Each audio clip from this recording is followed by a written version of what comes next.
Internal Revenue Service IRS tax news. IRS provides tax inflation adjustments for tax year 2021. IR 2020-245, October 26, 2020, Washington. The Internal Revenue Service today announced tax year 2021 annual inflation adjustments for more than 60 tax provisions, including the tax rate schedules and other tax changes. Revenue Procedure 2020-45, there's a link to that here, provides details about these annual adjustments. Highlights of changes in Revenue Procedure 2020-45.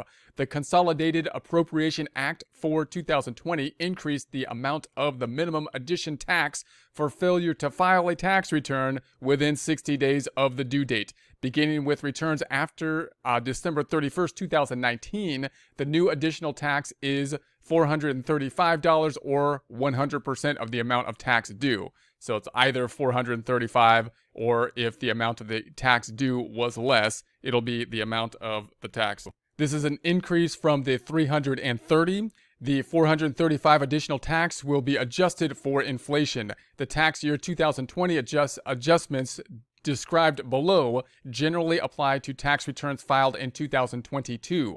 The tax item for tax year 2021 of greatest interest to most taxpayers include the following dollar amounts. The standard deduction for married couples filing jointly for tax year 2021 raises to $25,100, up $300 from the prior year. For single taxpayers and married individuals filing separately, the standard deduction raises to $12,550 for 2021, up $150, and for heads of households, the standard deduction will be $18,800 for tax year 2021, up $150. The personal exemption for tax year 2021 remains at zero, as it was for 2020. This elimination of the personal exemption was a provision in the Tax Cuts and Jobs Act. So part of the process was to simplify the tax returns in that process, and the exemptions were basically eliminated and all other kinds of adjustments were made, hopefully the idea being that it would simplify and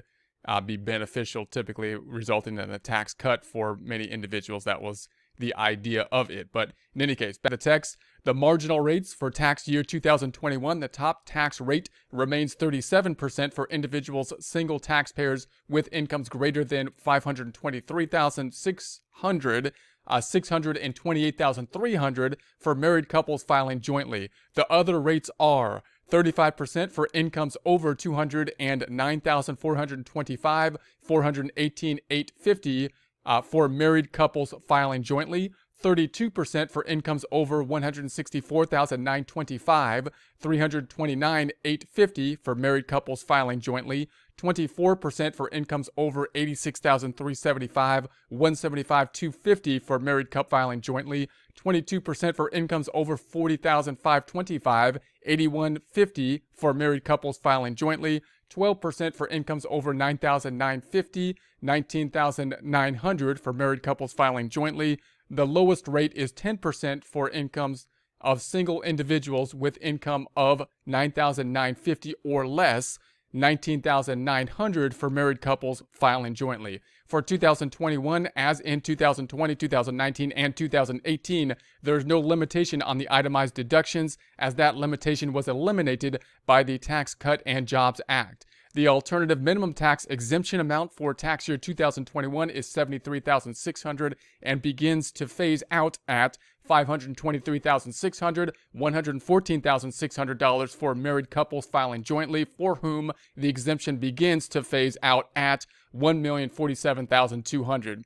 The 2020 exemption amount was $72,900 and begun to phase out at $518,400, $113,400 for married couples filing jointly, for whom the exemption began to phase out at $1,036,800. For tax year 2021, maximum earned income credit amount is $6,728 for qualifying taxpayers who have 3 or more qualifying children, up from a total of $6,660 for tax year 2020.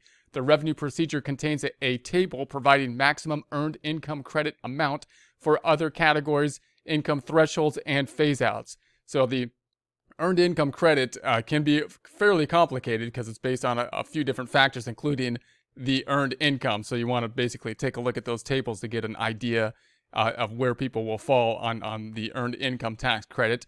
For tax year 2021, the monthly limitation for the qualified transportation fringe benefit remains at $270, as is the monthly limitation for qualified parking. For taxable years beginning in 2021, the dollar limitation for employee salary reductions for contributions to health flexible spending arrangements remains $2,750. For cafeteria plans, permit the carryover of unused amounts. The maximum carryover amount is $550, an increase of $50 from the taxable years beginning in 2020. For tax year 2021, participants who have self-only coverage in a medical saving account, the plan must have an annual deductible that is not less than $2,400, up $50 from tax year 2020, but not more than $3,600, an increase of $50 from tax year 2020. For self-only coverage, the maximum out-of-pocket exempt amount is $4,800, up $50 from 2020. For tax year 2021, participants with family coverage, the floor for the annual deductible is $4,800, up from $4,750 in 2020. However, deductible cannot be more than $7,150, up $50 from the limit for tax year 2020. For family coverage, out-of-pocket expense limit is $8,750 for tax year 2021, an increase of $100 from tax year 2020. For tax year 2021, the adjusted gross income amount used by joint filers to determine the reduction in the lifetime learning credit is $119,000, up from $118,000 for tax year 2020. For tax year 2021, the foreign earned income exclusion is $108,700, up from $107,600 for tax year 2020. Estates and decedents who died during 2021 have a basic exclusion amount of $11,700,000, up from a total of $11,580,000 for estates of decedents who died in 2020. The annual exclusion for gifts is $15,000 for calendar year 2021, as it was for calendar year 2020. The maximum credit allowed for adoptions for tax year 2021 is the amount of qualified adoption expenses up to $14,440, up from $14,300 for 2020.